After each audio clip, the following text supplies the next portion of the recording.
You're listening to the Pace Radio Network here at paceradio.net. The views expressed by the individuals during this broadcast are their own opinions, and they may not be the same as those of their group or other organizations they may be involved with.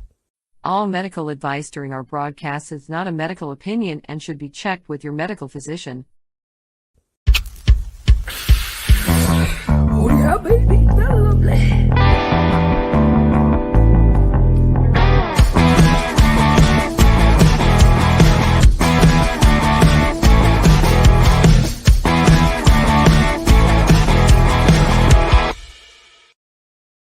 Good morning. It's May the 2nd. Yes, May the 2nd already. Wow. And welcome to Psychedelics Cannabis Educational News here at paceradio.net. Good morning, Glenn. Good morning, Al. How are you?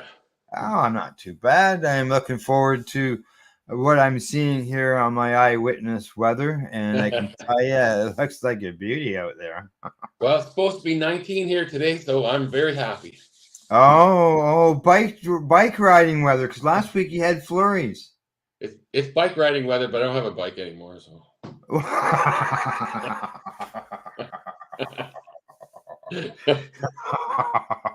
Soon, wow. I'll have another one very soon. Oh, okay. All right. This is just a temporary setback then. Yeah. It happened fast. Yeah, real fast. So I'm looking for another one right now. Okay, that's good. So you're looking at I don't know, upgrading or updating. I'm looking at something that's more comfortable for my old bones. Okay, and, that's upgrading. Or a brand new model of what I had, which is a lot more comfortable now. Oh, well, hey, well, you know, one or the other. You know, I haven't decided. Yeah. Hey, well, you know, I'm sure next week we will be reporting on which bike you decided to purchase. We will. Maybe I'll have a picture for you. Yeah, exactly.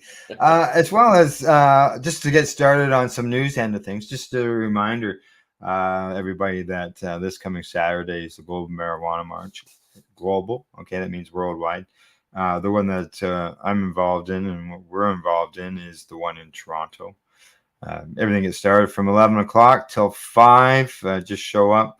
Unfortunately, there's no permit like in the past years, some of the past years, but you know, still show up. But the thing is to get out and make ourselves seen and heard. Some people say cannabis legalization was, you know, why do you need to protest? As you touched on in an earlier show, and Tamara touched on, there's things to do with rights. There's things to do with the fact that cannabis, just because it's legal, doesn't mean that you're done. Still more work has to be done. Yep. The fact that we were protesting before was cannabis law reform. We still want law reform when it comes to our cannabis laws. So, definitely. Yeah. Definitely. So Saturday. See everybody in Toronto. Hopefully the weather's good. Hopefully. All righty. We'll get started on our news stories. And the first one today comes from the Associated Press. And this has to deal with the headline, U.S. posed to ease restrictions on marijuana in historic shift. But it will remain a controlled substance. And this is from Associated Press, Washington. A U.S. Drug Enforcement Administration will move to reclassify cannabis as a less dangerous drug. The Associated Press has learned a historic shift to generations of American drug policy that could have wide ripple effects across the country. The proposal, which still must be reviewed by the White House Office of Management and Budget, would recognize the medical use of cannabis and acknowledge it has less potential for abuse than some of the nation's most dangerous drugs. Yeah. That's you know. However, sorry. No problem. The agency's move confirmed to the AP on Tuesday by 5 people familiar with the matter who spoke on the condition of anonymity to discuss the sensitive regulatory review, clears the last significant regulatory hurdle before the agency's biggest policy change in more than 50 years can take effect. Must have missed a paragraph in there. Once OMB signs off, the DEA will take public comment on the plan to move cannabis from its current classification as a Schedule 1 drug alongside heroin and LSD. It moves cannabis to Schedule 3 alongside ketamine and some anabolic steroids, following a recommendation from the Federal Health and Human Services Department. After the public comment period and a review by an administrative judge, the agency would eventually publish the final rule. Today, the Attorney General circulated the proposal to reclassify cannabis from Schedule 1 to Schedule 3. Justice Department Director of Public Affairs, who's not Chili Hinojosa, said in a statement, the DEA is a component of the Department of Justice. Once published by the Federal Register, it will initiate a formal rulemaking process as prescribed by Congress in the Controlled Substances Act. Attorney General Merrick Garland's signature throws the full weight of the Justice Department behind the move and appears to signal its importance to the Biden administration.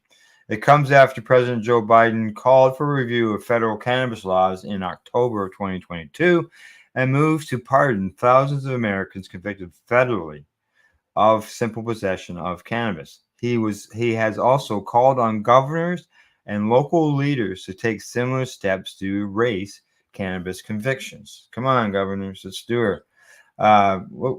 It jumped on me. Here we go. Biden said in December, criminal records for cannabis use and possession have imposed needless barriers to employment, housing, and educational opportunities. Too many lives have been upended because of our failed approach to cannabis. It's time that we right these wrongs. And the election year announcement could help Biden, a Democrat, boost flagging support, particularly among younger voters. Biden and a growing number of lawmakers from both major political parties have been pushing for the DEA decision on cannabis as has become increasingly decriminalized and accepted, particularly by younger people. A Gallup poll last fall found 70% of adults support legalization, the highest level yet recorded by the polling firm, and more than double the roughly 30% who backed it in 2000. The DEA did not respond to repeat requests for comment. Schedule 3 drugs are still controlled substances and subject to rules and regulations.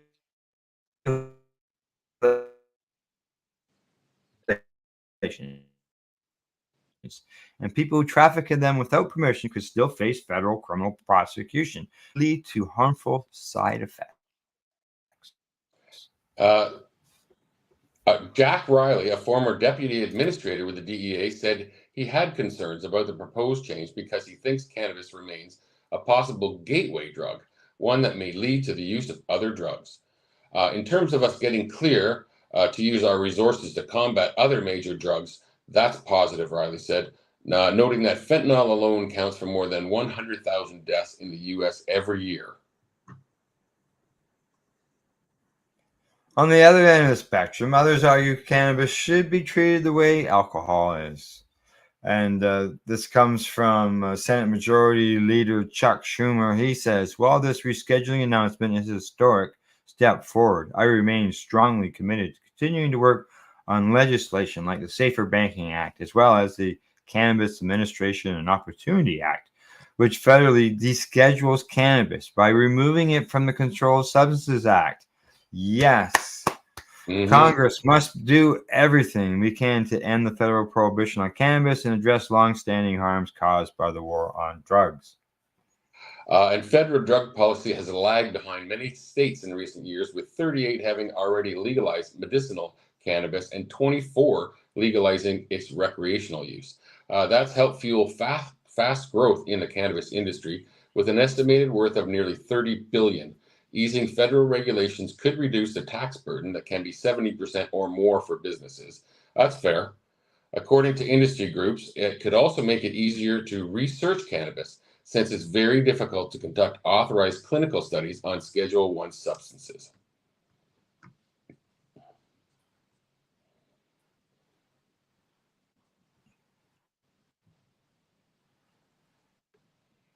I don't know. I'm losing Al. Did you drop out, Al, or did I? The immediate There you go. fund.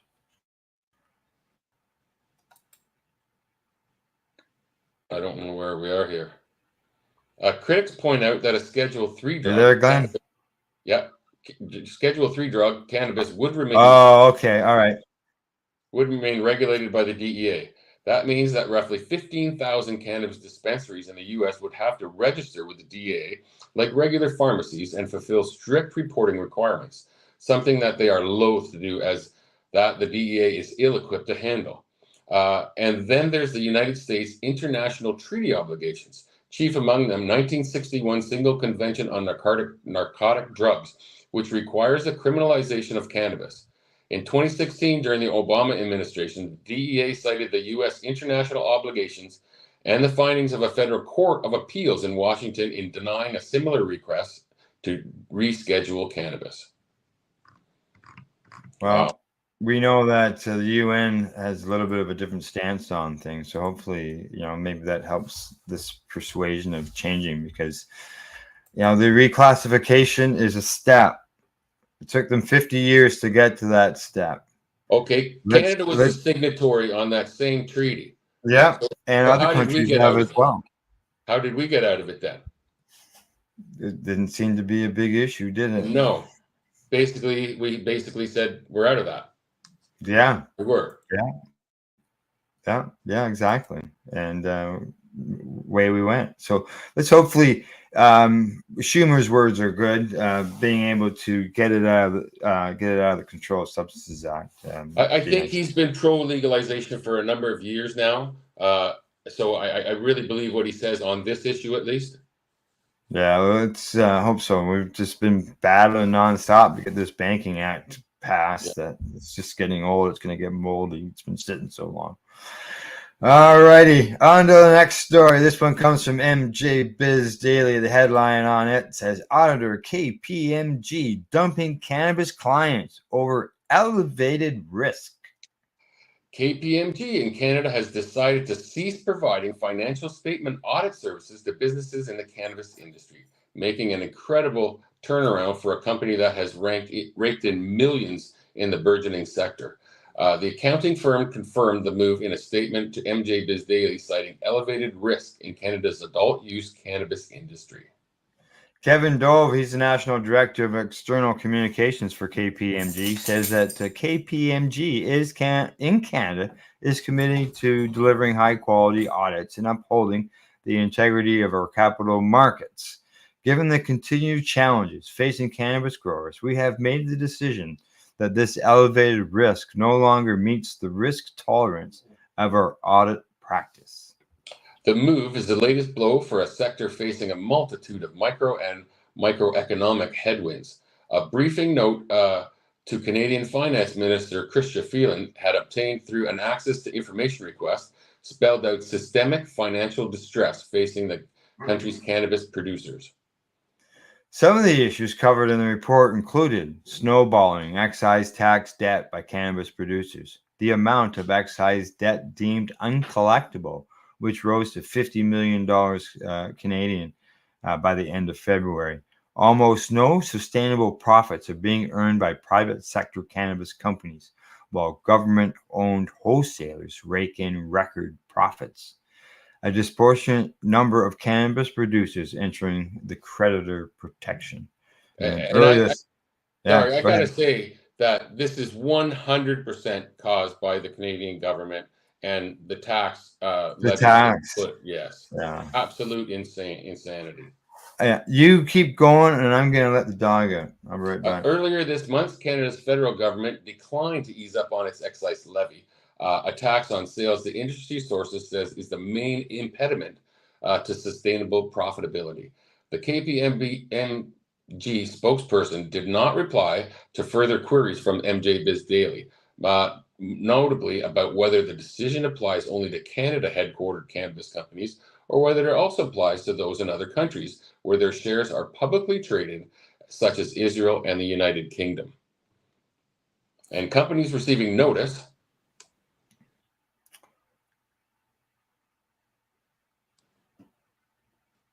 So far, Toronto-based cannabis producer Organigram Holdings and Kronos Group both disclosed they received notice from KPMG of the company's intention not to stand for reappointment as auditor. In a recent regulatory filing, Organogram noted that on April the 16th, 2024, KPMG LLP provided the corporation with notice that it would not stand for reappointment as auditor for the 2025 fiscal year.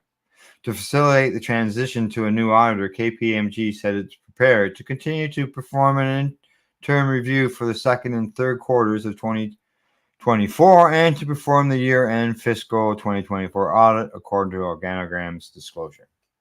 KPMG indicated that in its notification as a result of its decision to cease providing financial statement audited services to company in the cannabis industry, regardless of the jurisdiction in which they operate. The company's U.S. Security and Exchange Commission filing notes. The reason KPMG cited for the decision, according to Kronos regulatory filing, was the same as one provided by Organogram. It's a result of KPMG's decision to no longer provide financial statement audited service to companies in the cannabis industry. In the Kronos disclosure, it says that the company anticipates the KPMG will continue to review its quarterly interim financial results for the first two fiscal quarters of 2024, and the company intends to promptly initiate a process to appoint a new independent registered public accounting firm. KPMG has been involved with the cannabis industry for years. In 2019, the year after cannabis legalized the drug, U.S.-based publication Business Insider reported that KPMG had raked in millions from providing audit services for the cannabis industry. One of the biggest clients was then industry leader Canopy Growth Corp. In 2023, Smith Falls, Ontario-based Canopy appointed a new auditor after KPMG stepped down. In the same year, KPMG's executive director of strategy, Anouk Bessinat, spoke at the Canadian Cannabis Conference. KPMG in Bermuda has also been involved in the cannabis industry via insurance. The auditor also acts as the independent public accounting firm for Aurora Cannabis from the Alberta-based company. Hasn't yet made a public disclosure about the matter. I think they're going to regret this in the long term. Yeah. I don't know what is the risk because they don't know whether the company's going to be able to pay them for their audits. Yes. Or is it a risk that they're worried that there's going to be something they're going to get entangled in? This is like one of those fishing expeditions with the elevated risk, they're saying, but they never explain anything. You know, what's the elevated risk? Like, whoa. Yeah, exactly. Yeah. I wish they would have told us that. It's in the headline. Yeah, it doesn't say, unfortunately. All right, on to the next story of the day. This one comes to us from StratCan. The headline there says, Canada's cannabis industry at risk of losing first mover advantage to the U.S. This week's announcement that the Biden administration will move ahead to reclassify cannabis to a much less restricted drug class and ease federal restrictions could be the ray of sunshine that benighted Canadian sector has been waited for. Despite becoming legal in 2018, Canada's cannabis industry has stalled thanks to overregulation and the federal government's decision to avoid tweaking an onerous taxation policy or provide any substantial support to hundreds of businesses led by well-intentioned Canadian entrepreneurs willing to take on this new green frontier. Challenging business conditions, bad financial decisions, and an unforgiving investor base have seen the space generate massive losses and layoffs. The U.S. is now poised to reschedule cannabis to a Schedule III drug. It will no longer keep companies with heroin, LSD, and peyote, substances deemed to have no accepted medical use and high potential of abuse. Mind you, we are getting more information on the LSD end of things. This will end that cannabis will be treated like a therapeutic. This will mean that cannabis will be treated like a therapeutic or even a medical drug, where research and development can now be pursued without the threat of incarceration. This presents a unique opportunity that Canada's no longer NASDAQ cannabis industry may be well positioned to take advantage of. The U.S. will now need to follow Canada's footsteps in establishing a medical cannabis regime to allow for cannabis products to come to market. Canadian regulations, albeit not perfect, not even close, have been carefully developed to abide by international standards and protocols implemented and amended to foster a market that generates roughly $5 billion annually. I'm just gonna jump in there. We were talking about that's treaties in the last story. It's because of the medical end, as it makes mention there. It mentions that the U.S. has to do what Canada had to do by establishing a medical cannabis regime to allow things to come to market. So the U.S. that's what allows them to get through on those treaty issues that you were asking about, is the medical use. Okay. The Canadian government needs to move rapidly to influence Washington to adopt as much from the Canadian medical regime as possible to support the flow of capital, trade, and research across the border. U.S. investors previously prohibited from wading into Canada's cannabis market thanks to its federal illegality south of the border should now be welcomed with open arms into Canada. Upon crossing the border, their dollars will find an industry that knows how to produce high-quality products with low-cost manufacturing.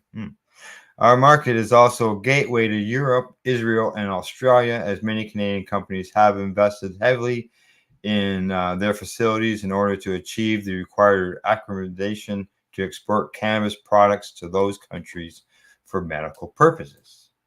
As well as with Mexico establishing a liberal cannabis policy, cross-border trade is now an option for cannabis products, such as CBD or low-potency ingestibles, between all three major North American markets. Academic institutions can now work alongside industry with no fear of punishment to pursue more ways this plant can be processed and developed into a wide variety of therapeutic products that can easily participate in clinical trials and pursue obtaining full FDA approval. Positioning cannabis as a viable ingredient in the future of pharmaceutical medicine, unconstrained from U.S. federal restrictions, could be the root of a multi-billion-dollar industry, a promise that can now soon become reality. None of this can happen unless the Canadian government shifts from its hands-off approach to the cannabis sector, which is legalized with the stroke of a pen over 5 years ago and has done little since to support. Canada has a critical window to get its regulatory and policy house in order. While there are several issues to take under consideration, namely excise tax amendments and implementing a more progressive export policy, Canada should not take this moment for granted. With the U.S. Cannabis market set to explode, Canada would be wise to avoid blowing this opportunity up in smoke. But I have a feeling they will. Our government has never moved an inch since the day this was legalized. Well, yeah, and that's the article pointed that out. We just had a budget come down. This industry's been screaming for an excise tax relief. They got none of that. Meanwhile, craft producers of alcohol got an excise tax reduction. Because alcohol is great, makes everything shiny and new. I didn't hear anybody from the alcohol industry that was screaming, mind you, I don't follow the alcohol industry, but screaming for this. It wasn't in the news all the time. No, they're just in the back rooms, here, buddy, give me a little break. Yeah. All right, on to our next story. This one comes to us from Political. Seize all cannabis. Inside the surprising federal crackdown on New Mexico weed farmers. Drug cartels and human traffickers aren't the only people dodging Border Patrol officers these days in southern New Mexico. The state's cannabis businesses, which operate legally under state law, are also desperately trying to evade border checkpoints. That's because U.S. Customs and Border Protection officers have seized more than 300,000 of state licensed cannabis in New Mexico in the last 2 months. The seizure occurred at the Border Patrol checkpoints, some of which lie as far as 80 miles from the U.S.-Mexican border. This is legal cannabis. Yeah. The crackdown has created tension between the Biden administration and Democratic Governor Michelle Grissom, who championed marijuana legalization and touted it as an economic boom for the state. The enforcement actions are occurring as the Justice Department is preparing to loosen federal restrictions on cannabis, which would mark the biggest liberalization of the drug policy in half a century. Ben Lewwinger, executive director for the New Mexico Cannabis Chamber of Commerce, says it doesn't feel like this really has anything to do with what their role is. They're supposed to detain people entering the country illegally and then detain narcotics and other dangerous items also entering the country illegally. The wave of seizures mark a clear departure from long-standing federal policy, wherein law enforcement officials have largely taken a hands-off approach to enforcement in the 38 states that have legalized medical or recreational cannabis possession in conflict with federal law. Cannabis growers and producers residing south of the checkpoints are now scrambling to find ways to get their product north. Some have discussed moving their operations north to Albuquerque, the state's largest cities.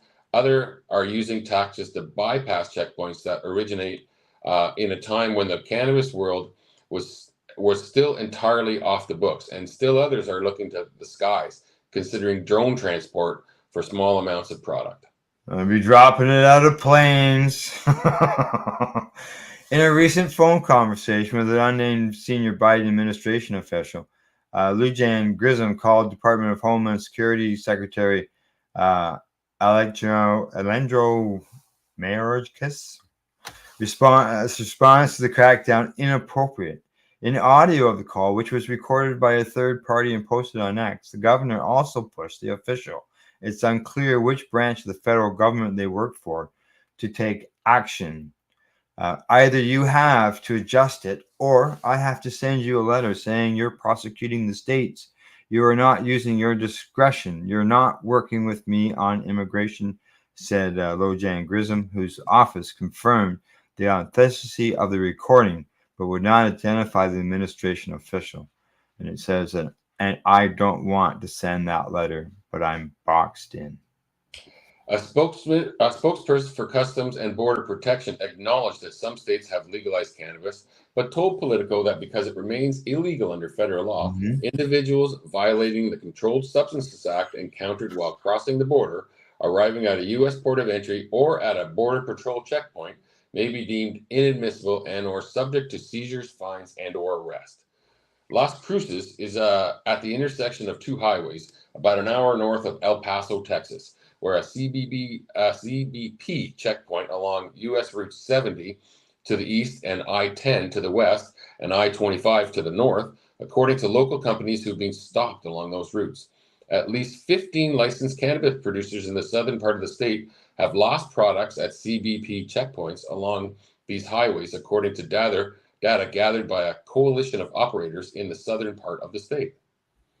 Well, if it's a state, if they move to have state rights on the cannabis end of things, then this shouldn't be happening. But they're not. They're not sticking to they're not moving federally. It just drives me crazy. Politico was recently given the audio of a discussion between a cannabis business owner and a CBP agent at a stop on U.S. Route 70 east of Las Cruces. The officer can be heard telling Rob Durham that we've been instructed to seize all cannabis, all illegal products going in this direction. The fact is that I have a federal job to do, the officer says, and cannabis is federally illegal. Wow. Yeah, these are companies that are operating legally within the state law, but their stuff is being picked up. Doesn't sound like there's any charges, but being picked up by the federal government. I'm assuming once it gets declassified, this would stop. I'm assuming, though. Well, it's still not legal federally. It's still not federally legal, so they can keep doing this. Congress is giving CBP powers within the border zone that stretches 100 miles inland from the border, all the way around the country. 9 of the nation's 10 largest cities lie within the border zone, according to Harper's Magazine. Federal law gives CBP officials the power to stop individuals, including American citizens, and search them and seize their belongings without a warrant in that zone. This entire What border if they zone didn't thing cross? you didn't cross the border, doesn't matter. border? Doesn't matter if you're in Wow. their zone, then that basically that it Yeah, doesn't matter yeah. if you're in the 100-mile zone all the way around the states. You have no rights. Like, If these these guys laws come gotta calling, they go. can walk right in your house and do whatever the hell they want. That's what they're doing. Yeah. This All right, entire continue. border zone thing really has no statutory basis, says Patrick Eddington, a senior fellow focused on homeland security and civil liberties at libertarian think tank the Cato Institute, which has been joined by the ACLU in opposing the enforcement authority given to federal officials at such checkpoints. The whole border zone is based essentially on administrative fiat that the federal government has engagement in since the 60s, not since the 50s, sorry. I asked that question, what if you don't cross the border? Well, it's obvious what happens even if you don't cross the border. You're gonna lose your cannabis, because that's what's happening to these companies. They're not bringing it into the US, they're creating it right there in the state. Legally. Cannabis producers south of the checkpoint, are hustling to find a solution. In order to keep their businesses rolling, producers are falling back on pre-legalizing tactics to ensure the safe delivery. One such strategy involves sending multiple lead cars through the checkpoint before the shipment ban to see if the checkpoint is currently stopping vehicles. They also have the opt to run deliveries late at night or very early in the morning when the checkpoints are closed. It's nothing super advanced, Lou Ringer says. It's kind of what was happening at the beginning of the medical days, or even in the illicit days. And he adds, he wouldn't be surprised that the people are maybe paying off the officers. Businesses have also discussed more extreme options. When Politico first began speaking to industry members late last week, there were plans to push the state government to change regulations in order to allow private pilots to fly cannabis over the checkpoints into northern New Mexico. Part of the impetus for this idea was stories of pilots doing the same in Alaska. However, this plan could run them into hot water with the Federal Aviation Administration, of course. Well, I've lost you on here, unfortunately. Okay. U.S. Court of Appeals for the Ninth Circuit on April 22nd upheld the decision of the FAA to strip an Alaskan pilot and cannabis farm owner, who's James Feehes, of his pilot's license after he delivered cannabis a handful of times via plane to remote parts of Alaska. And that is such bullshit. They took away the guy's means of making a living. Makes sense. Yeah. Now, Lou Ringer tells Politico the state is no longer open to changing the rules to permit delivery by plane. The producer's airborne plans are now limited to drones, which could be used to transport small amounts of cannabis to testing facilities. Testing is a state licensed requirement, but there are no testing facilities in the area. Companies in the south of the state have to send off small samples, usually about 5 grams, testing facilities on the other side of the checkpoint. Even that small amount can be confiscated and has been on at least one occasion. Wow. Louis Gur said some of the companies are having a harder time getting the testing required by state law, which would put companies out of compliance and could potentially harm consumers. But a short drone flight may be able to move the small samples for testing past the checkpoint. This is absolute stupidity. These guys have to become 007 now just to do their own business. Fuck. Yeah. We'll shut down the story. It's just at the end there. So that's ridiculous. Infuriating, isn't it? Oh yeah, like if they're border guards, I know it comes out that 100 miles, but shouldn't that be somebody who crossed the border that's being shot down 100 miles away? Like, I have no idea how they would ever have jurisdiction 100 miles away from the border unless it is exactly what you said. They were chasing someone. Yeah, but other than that, they should have no more than not even a mile. That's it. You're a border guard. You're not a cop. You're not state. You know what I mean? You're a border guard. Yeah. What the hell are you doing 100 miles away from the border? Well, the law allows them to do that. The law changed. Yeah. Freedom, right? They're all about freedom down there. Oh, that's not good news. What's going on there? I just got a notification from StreamYard. All right, we're going to go to break. We got a little long there. I was hoping to go one more story before we went to the break, but we're going to go for break now. And we'll be right back after our session. We're live here at paceradio.net.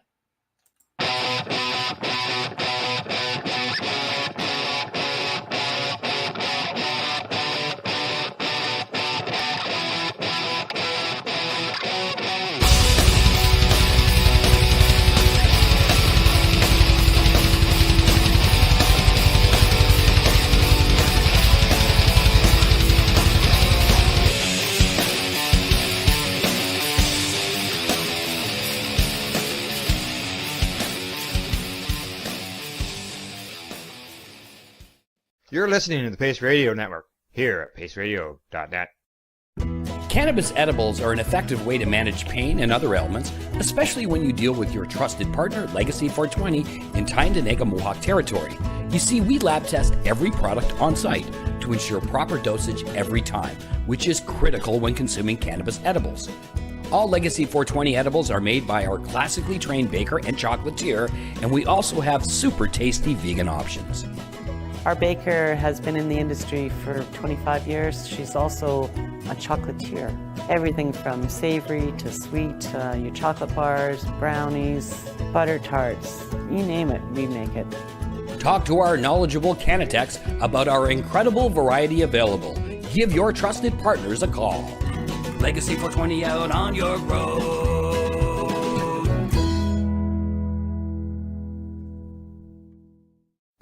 In February of 2022, the Victoria Cannabis Buyers Club and Ted Smith were fined $6.5 million.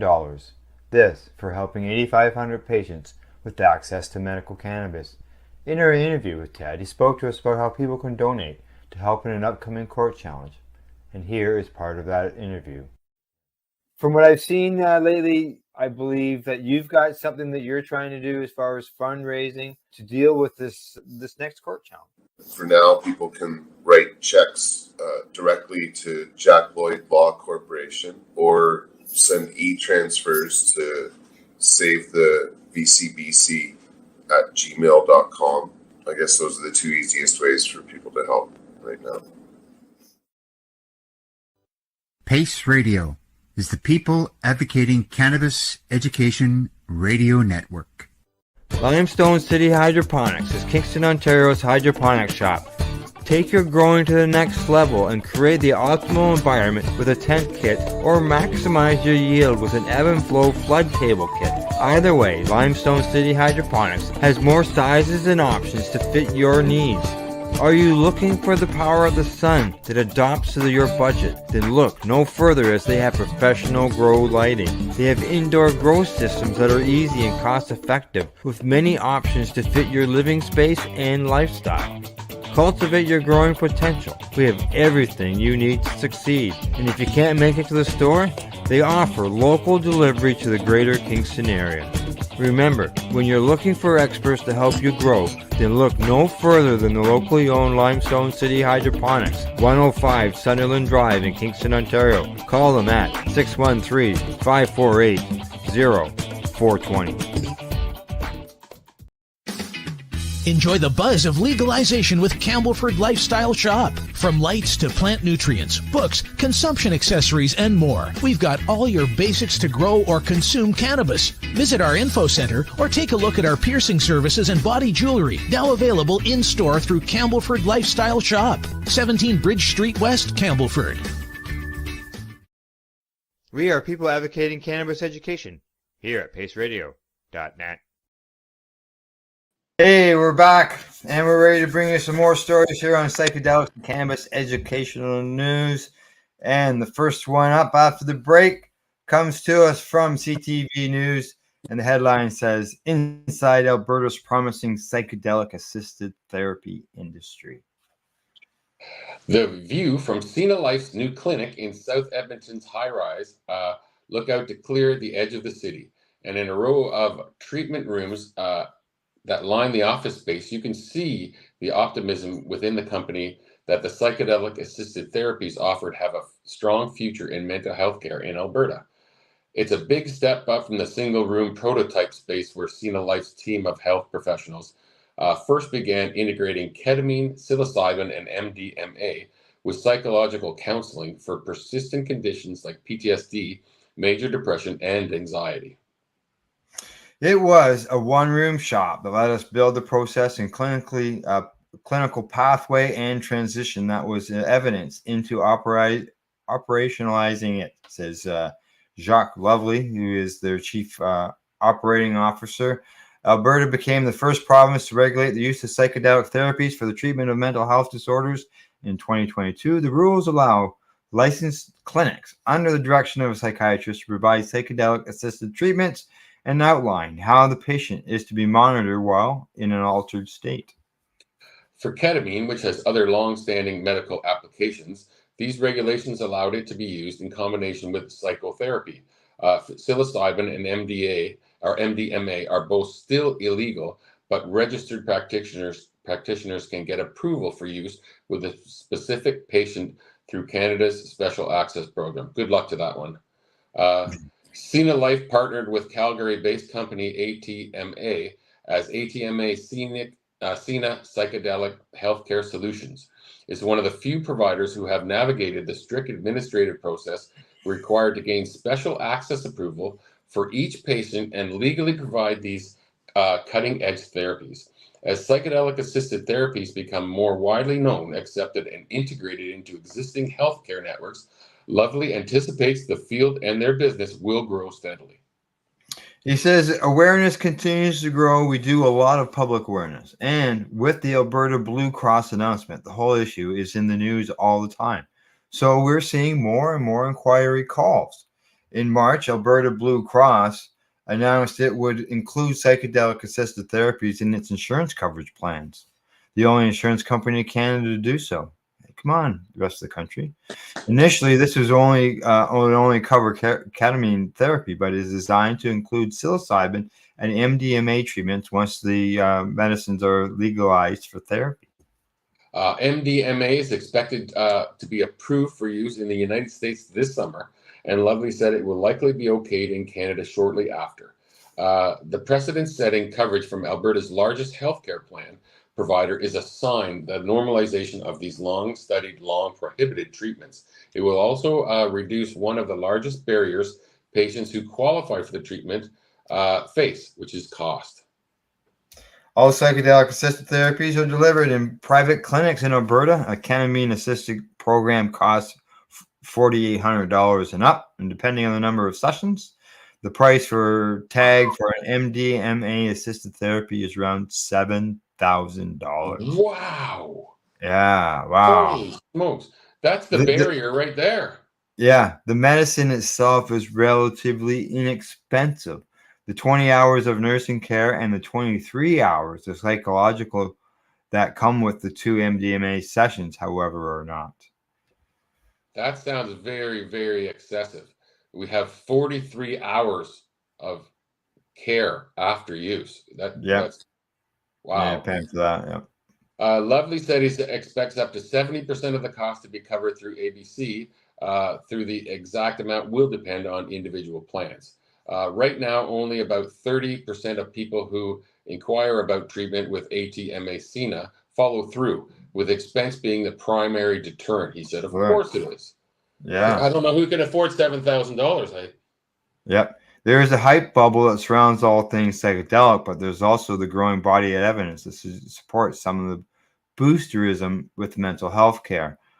For complex deliberating disorders like PTSD, patients who have had little or no success with conventional treatments have shown to experience significant reduction in symptoms with MDMA-based psychotherapy, and U.S. Food and Drug Administration has taken its breakthrough therapy designation. In a randomized placebo-controlled phase 3 trial for MDMA-assisted therapy for PTSD, 71% of the participants in the MDMA group no longer met the diagnostic criteria for PTSD at the end of the 18-week trial, compared to 47% from the group that got a placebo along with therapy. That's impressive. Yeah. The results have been so promising that some people suffering from PTSD aren't willing to wait out the slow legal and cultural changes that will make treatment widely accessible and affordable. Yeah. I'm going to shut the story down just due to time, but we got the gist of the headline there, that the fact that the insurance is covering that in Alberta, and it's the only province in the country where they do that. So hopefully that can change, and we can get more provinces involved in that. I'm sure it will. Yeah. All right. On to the next story. This goes to Prince Albert. Now headline says impaired driving rules unclear, says medical cannabis advocates. Our CMP have more opportunities to catch impaired drivers since introducing a mandatory alcohol screening, but some in Saskatchewan say the rules are still quite hazy. As of April 1st, alcohol tests are now mandatory at all traffic stops, and while cannabis screening is not part of that mandate, our CMP officers can use oral fluid devices if they suspect a driver used cannabis recently. To fail the roadside oral test, drivers must have about 25 nanograms per millimeter of THC in the saliva. These rules come into effect following the criminalization of recreational cannabis in 2018. The only thing I want to say, it says 25 milligrams. I know it is 5 milligrams, not this 25 milligrams. Nanograms. I don't know what that means. Maybe that is very small, very, very small. I have that all at 24 Smaller hours than a day. micro. Smaller than micro. Yeah. However, when it comes to those who use medical cannabis, they believe the rules are still unfair to them and their voices are not being heard. Very true. Yeah. There we go. Robin Hoven is with the Saskatchewan Medical Cannabis Association and told PA Now about a recent incident where he was pulled over for an expired plate on his trailer only to be tested after the officer said he smelled cannabis. Despite not seeing oral test results himself, Hoven was told he tested positive and faced a hefty fine. Now, this has been used for years and years and years to pull people over. I smell cannabis. It's a normal thing that every officer uses when they want to search you. Yeah. He says, now if I get stopped again, I'm going to lose my license for 6 months. I'm going to lose my vehicle for 30 days. Scroll down. Under the criminal code updates from Bill C-46, penalties for driving with THC present in your system can lead to a $1,000 fine for first offense, 30 days, that's about 4.5 weeks, in prison for a second offense, and anywhere from 120 days to 10 years for a third offense. And just so everybody knows, be a patient who's using it medically and might not even have consumed for the last 25 hours or 40 hours. Just so everybody knows, I was a truck driver for years, and I used cannabis for pain management and other things. But I tested positive after not using nothing at all. 32 days later. 32 days later. 32 days later, and I don't know how. Like they said, it was close, but it might have been another 5 days before I would have tested negative. Yeah. So every single time I would fail this test here, they're saying every day, all day. Yeah, exactly, and this is where patients are dealing with crap. So, yeah. Go ahead, continue. While SGI does not make the laws, we have a mandate to promote traffic safety, and our approach is to share credible information with people so they can make informed decisions that will keep them safe and keep them from getting into trouble, the statement reads. Cannabis, much like alcohol or some prescription medications, impairs one's ability to drive. Zero tolerance doesn't mean someone can never use cannabis. It means that drivers should not get behind the wheel with any level of impairing drugs in their system that is detectable by a federally approved screening device. And what I say is your federally approved screening device is BS. It does not. Meanwhile, the Saskatchewan RCMP also released a statement saying that the mandatory screening rules introduced in March apply specifically to alcohol use, and that the test officers use is meant to detect if alcohol is present. Now, in the RCMP statement, it reads, with any prescribed drug with impaired effects, the onus is on the driver to ensure that they are able to safely operate a vehicle. When consuming any impairing drug, individuals should not operate a motor vehicle and make other safe transportation arrangements. You don't even address the fact about the patients in your situation. Yeah. Hovens has said he's been fighting with SGI for years on this issue, but unfortunately has received no answers from them or police on how long THC can be in your system before driving and what grounds officers must be suspicious of cannabis use. And all they have to do is ask me. I can provide proof on it. So, let's see. SGI, yeah, SGI added. It's added impossible to provide an exact answer to how long. Yeah, okay. It stays in your systems based on a person's physiology, the quality of cannabis, the THC content, and the frequency of use. According to Mad Canada, different signs of cannabis impairment include red eye, watery eyes, shallow breathing, paranoia, and impaired judgment. While the smell of cannabis is listed as a sign, a ruling by the Saskatchewan Court of Appeal in December 2007 held that Section 495 of the Criminal Code did not permit a police officer to arrest someone for possession of cannabis based on the smell of burned cannabis alone. The smell of burned cannabis also did not give rise to reasonable grounds to effect a warrantless search under Section 11 of the Controlled Drugs and Substances Act. That was in response to the case of La Loche man who was arrested after RCMP smelled cannabis and later arrested him. He was stopped for a broken headlight.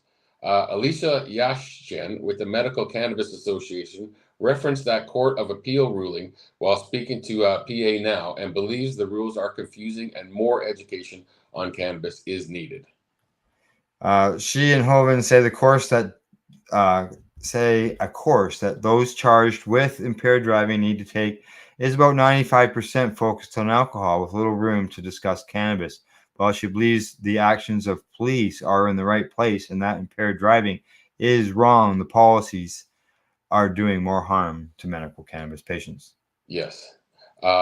When that becomes a constitution issue, she said, what we would like to see is just a better procedure, a standard procedure for everyone to have that has that compassion for medical patients. She wants the federal government to implement a procedure currently being looked at in the state of Victoria in Australia. In October last year, the government there introduced a series of amendments to the traffic framework, including the induction of closed track trial to investigate how medical cannabis users can drive safely. Yet again, Glenn, I'm going to share it down so we can get on to the next story. Okay. But yeah, I know it's, the court said that you can't use cannabis as a reason, the smell, and that in the article, the officer admitted to that. Yep. It's the same thing we've been facing, well, basically forever. All right, on to the next story. This one comes to us from the Fresh Toast, and I'm going to find it interesting because I haven't read it yet, but just the headline itself was interesting.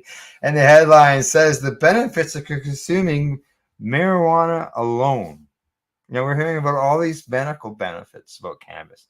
So what's the medical benefit, or what's the benefits of consuming cannabis alone? Trivia nights, parties, hanging out with friends, sporting events, all group activities when you might imbibe in. Something to add to the fun atmosphere. Heading to the bar, going out for something to eat, or family events might be including a little bit of booze or a small toke.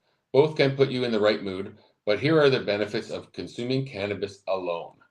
Drinking alone can cause issues. Alcohol can have different effects.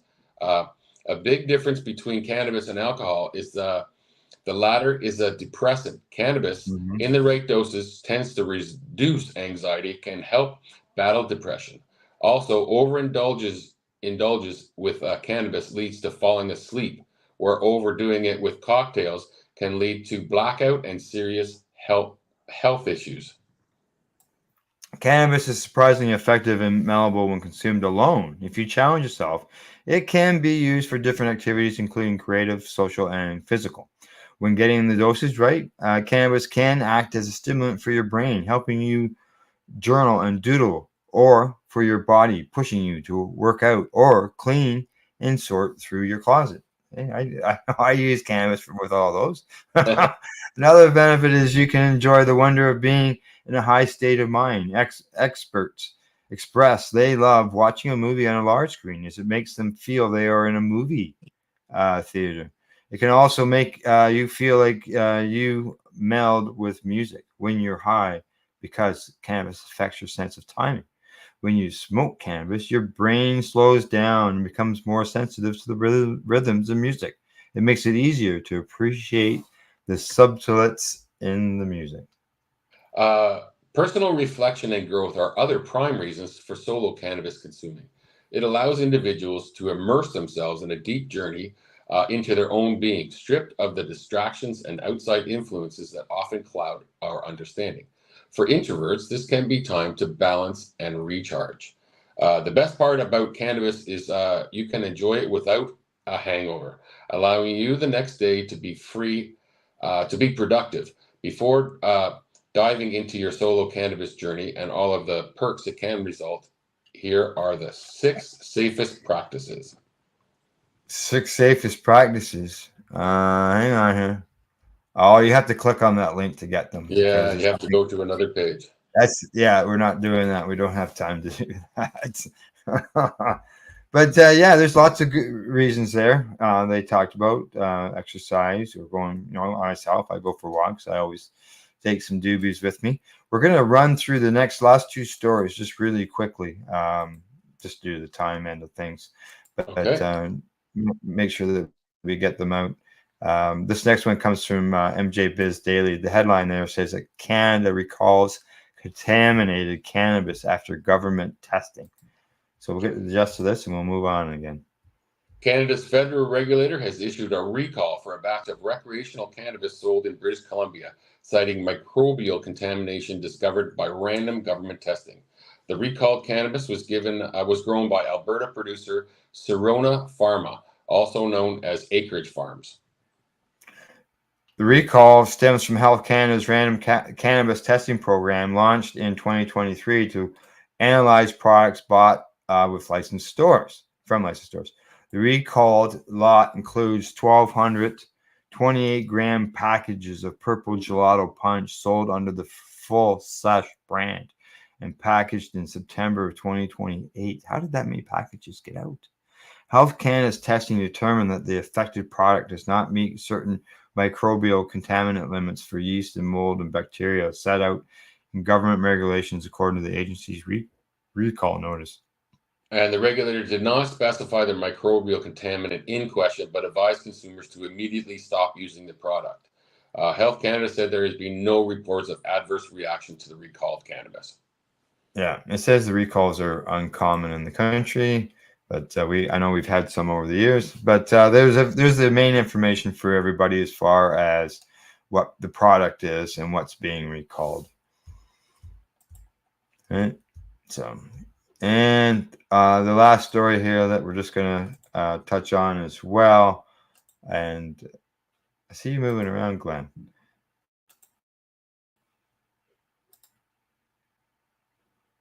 And the headline on this story, which comes to us from the Marijuana Moment, says that the feds announced plan to fund research on using psychedelics to treat chronic pain in older adults. Like they're not even studying cannabis, but here they're going to study the psychedelics end of things. Glenn popped out. Now he's back. You there with me, Glenn? Can I hear you? I am. I'm back. I don't know where we are, though. No. Okay, you're back. I just got the headline read. Okay, perfect. A new federal funding opportunity from the National Institutes of Health will use $8.4 million to support clinical trials on the safety and efficacy of psychedelic-assisted therapy to treat chronic pain in older adults. An NIH notice of funding opportunity posted on Wednesday says the research can include classic psychedelics, including psilocybin, DMT, LSD, and mescaline, as well as similar compounds such as MDMA.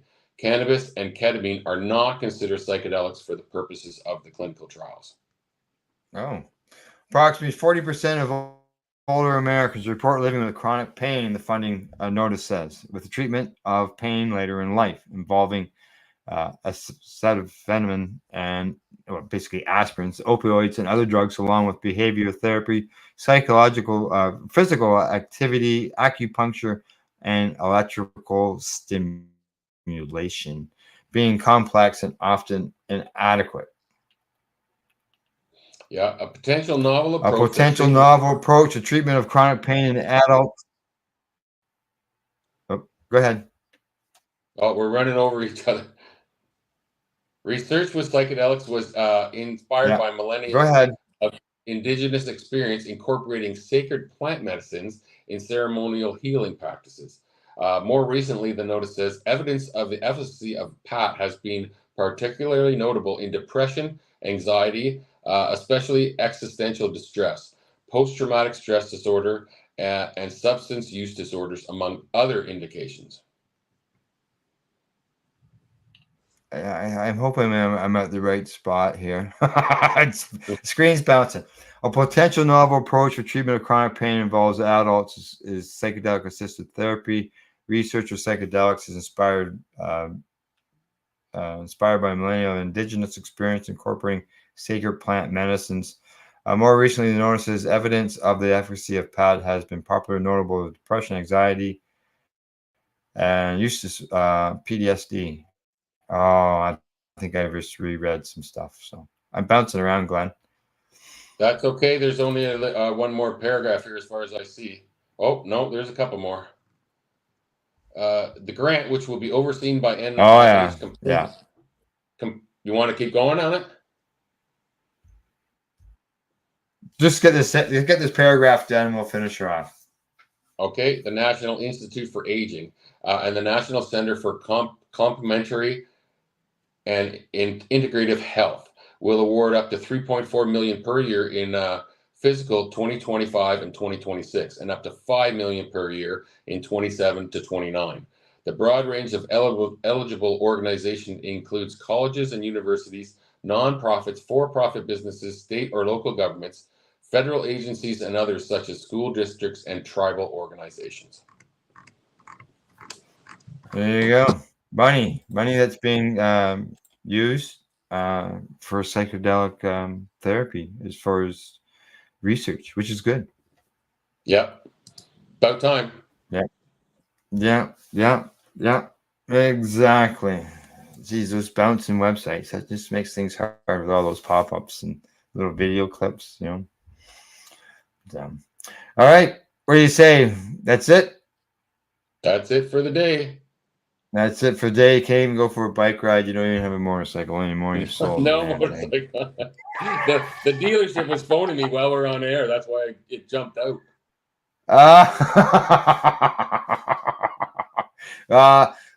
Tune in next week to find out what Glenn has purchased.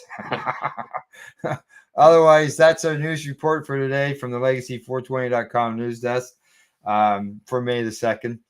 Thanks to our buddies at the Campbellford Lifestyle Shop, Limestone City, Hydroponics.ca, and Legacy420.com. And in closing, I'd like to say thank you for watching, and please don't forget to educate, medicate, and do not incarcerate. See you later. You're listening to the Pace Radio Network here at paceradio.net. The opinions of the individuals during this broadcast are their own, and may not be the opinions of their group or other organizations they may be involved with. All medical advice during our broadcast is not a medical opinion and should be checked with your medical physician. When you have a pain that's reached its peak, Legacy for 20 is so unique. If organic cannabis is what you seek, here's your trusted partner 7 days a week. Suppository salves, vapes and drops, topicals, edibles, infused pop. Just when life seems like it ain't easy, at Legacy 420 enjoy a pop freezy. Lab tested products make them the GOAT. Legacy 420 out on your road. Legacy 420 and Tyndonega Mohawk territory. Indigenous organic cannabis at its finest. Enjoy the buzz of legalization with Campbellford Lifestyle Shop. From lights to plant nutrients, books, consumption accessories, and more, we've got all your basics to grow or consume cannabis. Visit our info center or take a look at our piercing services and body jewelry, now available in-store through Campbellford Lifestyle Shop, 17 Bridge Street West, Campbellford. Limestone City Hydroponics is Kingston, Ontario's hydroponics shop. Take your growing to the next level and create the optimal environment with a tent kit, or maximize your yield with an ebb and flow flood table kit. Either way, Limestone City Hydroponics has more sizes and options to fit your needs. Are you looking for the power of the sun that adapts to your budget? Then look no further, as they have professional grow lighting. They have indoor grow systems that are easy and cost effective, with many options to fit your living space and lifestyle. Cultivate your growing potential. We have everything you need to succeed. And if you can't make it to the store, they offer local delivery to the greater Kingston area. Remember, when you're looking for experts to help you grow, then look no further than the locally owned Limestone City Hydroponics, 105 Sunderland Drive in Kingston, Ontario. Call them at 613-548-0420. We are people advocating cannabis education here at paceradio.net.